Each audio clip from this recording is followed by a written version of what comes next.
২৬শে নির্বাচনের দামামা বেজে গিয়েছে। ভোটকে পাখির চক্করে প্রচারে ঝাঁপিয়েছে সব রাজনৈতিক দল। খোদ প্রধানমন্ত্রী বঙ্গে সভা করছেন, তবে তাতেও যে কোনো লাভ হবে না ফের তা বুঝিয়ে দিল শাসক দল তৃণমূল। এবার অনুপমের সুরে মোদিকে মোদির মতো থাকতে দাও গান বাঁধল ঘাসফুল শিবির। ধর্মের রাজনীতি থেকে এসআইআর, বাংলাকে বঞ্চনা, একাধিক ইস্যু তুলে ধরে তৃণমূল বারবার দাবি করেছে বিজেপি বাংলার ভালো চায় না, বাংলার মানুষের কথা ভাবে না। এবার গানে গানে আরও একবার সেই কথা আমজনতার সামনে তুলে ধরল তারা। এদিন তৃণমূলের অফিসিয়াল ফেসবুকে একটি গান পোস্ট করা হয়েছে, যার ছত্রে ছত্রে বিজেপিকে আক্রমণ শোনানো হয়েছে। কিভাবে বাংলার মানুষকে পদে পদে হেনস্থা করেছে বিজেপি, সেই কথাই মনে করিয়ে দেওয়া হয়েছে গানে। সুরে সুরে নিশানা করা হয়েছে এসআইআরকে, এনআরসিকে।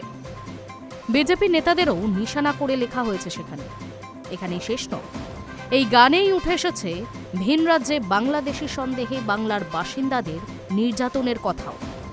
সাফ বলা হয়েছে বিজেপির গোলক ধাঁধায় কেউ ফাঁসবে না, বিজেপি বাংলা জয়ের স্বপ্ন বহুদূর। Hi news network.